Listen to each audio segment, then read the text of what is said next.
السلام علیکم ورحمۃ اللہ.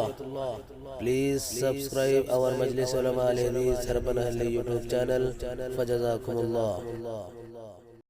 السلام علیکم ورحمۃ اللہ وبرکاتہ. مول صاحب میرا ایک سوال ہے، یہ محرم کر سکتے کیا مول صاحب؟ اور تھوڑے جنے بولتے ہیں کرنا، یہ نیا محرم کا مہینہ ہے، کرنا ہے اسلامک طریقے سے، نیا مہینہ ہے ہمارا، بول کو کر سکتے ہیں. اب ہیپی نیو ایئر کرتے نا، ویسا یہ اسلامک نیا مہینہ بول کو بول رہے ہیں، بول سکتے ہیں، کر سکتے ہیں کیا مول صاحب؟ یہ ذرا بولو مول صاحب مجھے. وعلیکم السلام ورحمۃ اللہ وبرکاتہ. محرم کر سکتے ہیں کیا؟ تو اس سلسلے میں پہلی بات تو یہ ہے کہ ہم مسلمان ہیں، اور مسلمان وہی کام کرے گا جو نبی صلی اللہ علیہ وسلم نے یا اللہ رب العالمین نے بتایا ہو. اب نبی صلی اللہ علیہ وسلم نے یہ بتایا ہے کہ اسلام کا پہلا مہینہ سال کا محرم ہوتا ہے، اور صحابہ کے بارے میں بھی یہ آیا ہے کہ جب محرم کا مہینہ شروع ہوتا، اس کی پہلی تاریخ شروع ہوتی، تو صحابہ ایک دوسرے کو مبارکبادی دیا کرتے تھے کہ تمہارا سال آئندہ آنے والا اچھا ہو، تم اللہ رب العالمین کے فرما بردار بندے بن کر کے رہو، نافرمانیوں سے بچو.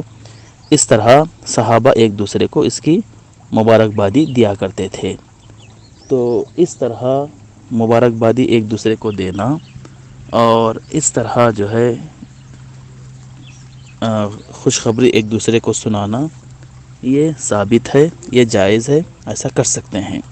ہاں البتہ یہودیوں کی طرح جب 1 جنوری کو جو منایا جاتا ہے اور کیا جاتا ہے، کیک وغیرہ کاٹا جاتا ہے، اس طرح کے کام شریعت سے ثابت نہیں ہیں.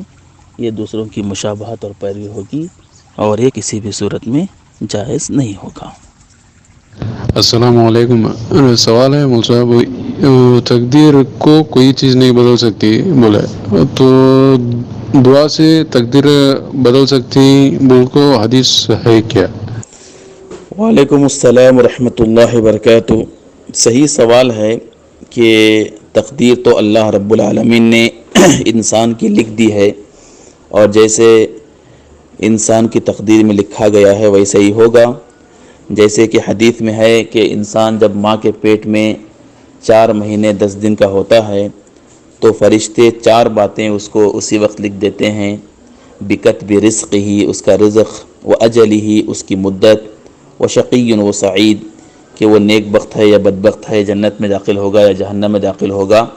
یہ سارے اعمال فرشتے لکھ دیتے ہیں. تو جیسے تقدیر میں لکھا گیا ہے ویسے ہی ہوتا ہے، مگر کچھ تقدیر 2 طرح کی ہے. ایک تقدیر کو بولتے ہیں جو منجمد ہے، مکمل ہے، اس میں کوئی تبدیلی نہیں آ سکتی. اور ایک تقدیر کا ایک اور مسئلہ یہ ہے کہ تقدیر کے اس معاملے میں چند چیزیں آپشن ہوتے ہیں. جیسے ایک کرے گا تو ایسا ہوگا، وہ کرے گا تو ایسا ہوگا، فلاں کام نہیں کرے گا تو ایسا نہیں ہوگا. تو اس لیے انسان کے لیے کوئی چیز معلق ہوتی ہے، لٹکی ہوئی، اور اسے یہ کہا جاتا ہے کہ اگر آپ نے ایک کام اس طرح سے کیا اور اس کے لیے اس طرح دعا کیا تو یہ کام آپ کا مکمل ہوگا، ورنہ نہیں ہوگا. تو وہی کہا گیا ہے کہ تقدیر دعا کو تقدیر بدل سکتی ہے. تقدیر دعا جو ہے وہ تقدیر کو بھی بدل سکتی ہے، لیکن وہ آپشنیبل ہوتا ہے، تبھی چیز جا کر کے بدل سکتی ہے. واللہ عالم بالصواب. اور دوسرا سوال ہے، ہر انسان جوڑے سے پیدا کیا گیا ہے، تو آج کے ماحول میں لڑکا مرد سے، عورت سے، اور کوئی خود سے شادی کر رہا ہے، تو اس کا کیا مطلب ہے؟ اللہ رب العالمین نے ہر انسان کو فطرت پر پیدا کیا گیا ہے. فطرت یہی ہے کہ مرد عورت سے شادی کرے اور عورت مرد سے شادی کرے. اسی لیے اللہ رب العالمین نے ان کو پیدا بھی کیا ہے. لہٰذا اللہ رب العالمین نے جس طرح پیدا کیا ہے انسان کو اسی طرح کرنا چاہیے، ورنہ اگر وہ اس طرح دوسری فطرت کو نہ اپناتے ہوئے دوسری چیزوں کی طرف چلا جاتا ہے تو اس پر اللہ کی لعنت ہے. جیسے خود رسول اللہ صلی اللہ علیہ وسلم نے فرمایا، لعنت ہے اس مرد پر جو عورتوں کا لباس پہنتا ہے، اور لعنت ہے اس عورت پر جو مردوں کا لباس پہنتی ہے. تو صرف مردوں کا لباس عورتیں اور عورتوں کا لباس مردوں کے پہننے پر اللہ کے رسول صلی اللہ علیہ وسلم جب لعنت بھیجی ہے، تو اگر کوئی فطرت کو بدلتے ہوئے مرد مرد سے اور عورت عورت سے تعلقات قائم رکھے تو پھر اس کے لیے کیا عذاب ہو سکتا ہے اور کیسی اس کی اللہ کی لعنت اس پر ہو سکتی ہے، یہ ہم غور و فکر کر سکتے ہیں۔ لہذا معلوم ہوا تقدیر میں تو اللہ رب العالمین نے صحیح لکھا ہے، درست لکھا ہے، مگر انسان ان چیزوں کو اپناتے ہوئے اپنے آپ کو ہلاکت میں ڈال دیتا ہے۔ یہ انسان کی اپنی کرتوت ہے، اس کی وجہ سے اللہ رب العالمین اسے دنیا میں سزا دیں گے۔ واللہ اعلم بالصواب۔